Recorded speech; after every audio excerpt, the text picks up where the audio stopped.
Hey guys, you're watching Let's Talk About Prepping. I'm Tyler, your host, and in today's video, we're going to watch me start a fire in my backyard, and we're going to talk about the logistics of having a family member hit by a car, some of the emergency situations that could entail. Now, I did buy this firewood bundle at a store, so while it is seasoned firewood, it was also sitting out in the snow and rain, so I'm going to call it a flush. I was a little too lazy today to go out in the woods and collect some raw firewood, but we're going to have plenty of opportunity for some survival fire videos in the future. So we're just going to watch me do this, and we're going to talk about my 92-year-old grandpa getting hit by a car. He was out changing a tire in the snow, and a person driving a truck with a plow on front seems to have been texting and ran into my grandpa's vehicle.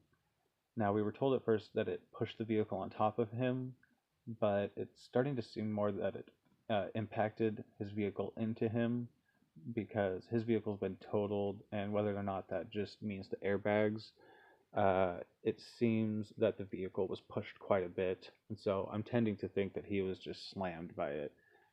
He had a few shattered ribs and a pretty good gash across his nose, and just bruising all over, which really leads me to think that he was hit by the vehicle rather than pinned by it. Anyways, I didn't learn about this until actually he was already transported a couple hours to my town, where I live currently, because we have a good hospital. But I was working when all of this happened. So by the time I learned about it, the worst of the danger had passed, and they were pretty much just trying to make sure that he didn't contract pneumonia.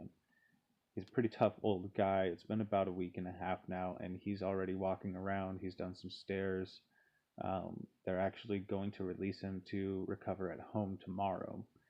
So like I said, really tough old guy. It's pretty scary to think about being 3 times my own age and still taking these kinds of hits and bouncing back from them. But there are a few different considerations that I could share just off the top of my head, things that I've been thinking about during the process of this whole thing. Now, I was at work when this all happened, so it was a couple of hours before I even learned that anything had happened. I tend not to keep my cell phone with me at work, or if I do, it's on silent, and I'm often too busy to check it. Now, if my family had actually felt that I needed to be somewhere, they would have gotten a hold of me at work and just pulled me out. But it really did get me to thinking about how you can be pretty ignorant of the outside world if you're at work and pretty much just in radio silence for a few hours at a time. Now, I did learn about it before I was ready to leave work, and I still had some responsibilities to take care of. And by that time, like I said, the worst of the danger had passed. And so I pretty much needed to stay at work and finish up the rest of my responsibilities with the stressful knowledge that one of my very close family members had been nearly mortally wounded and was in intensive care at that time. Now, I know many people would have simply told their coworkers that they had a family emergency and left, but given that I was just across the road from the hospital where he was at and that I was going to be there in a very short period of time, and knowing that about 15 or 20 of my family members were already there in the waiting room, just sitting and waiting for others to show up, let me know that it was okay to fulfill my responsibilities. But I had plenty of time to sit there with the stress in my stomach, with that stress weighing on my mind, and needing to continue to perform regular work functions with a completely different thing on my mind at that time, with a high level of stress. And it really got me to thinking about the situations that we could find ourselves in emergencies.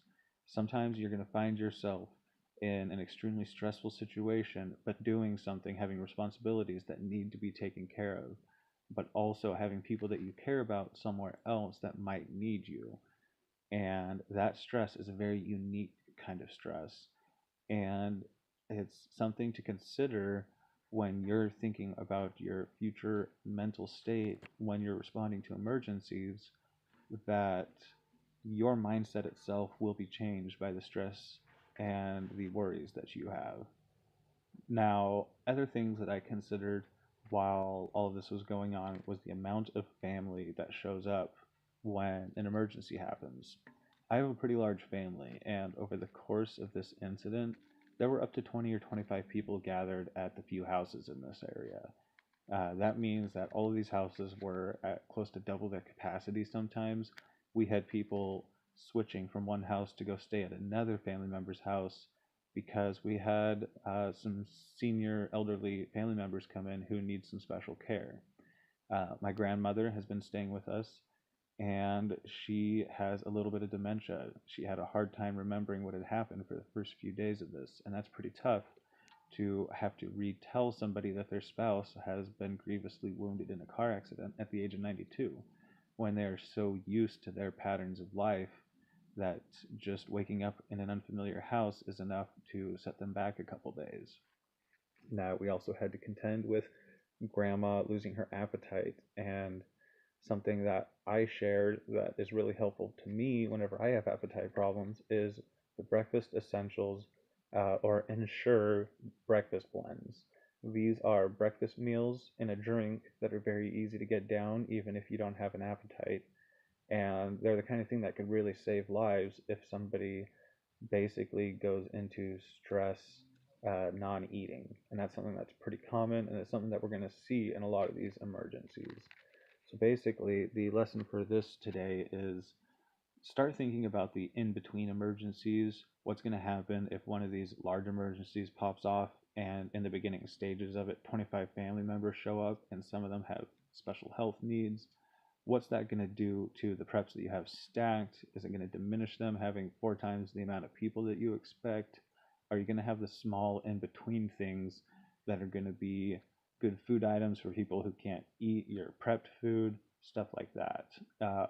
Life is very different from what we prepare for, and we need to prepare for the unexpected just as much as we prepare for those basic prepper situations that we all talk about. Because heaven forbid that in the beginning stages of an EMP, a family member gets in a car accident, and instead of your prime prepping circumstances, you're talking about the entire family clan descending on your house and having someone who needs medical recovery while an EMP goes on. Just something to think about. I hope that was interesting. Get some of the wheels turning with you guys about how different some of these situations could turn out from how we expect them. Anyways, looks like this fire is going well enough. I am about to douse it because I really don't want to worry about a whole blaze here. Thanks for watching. Share some of your thoughts in the comments down below. Don't worry, Grandpa's doing okay. And you guys stay safe out there.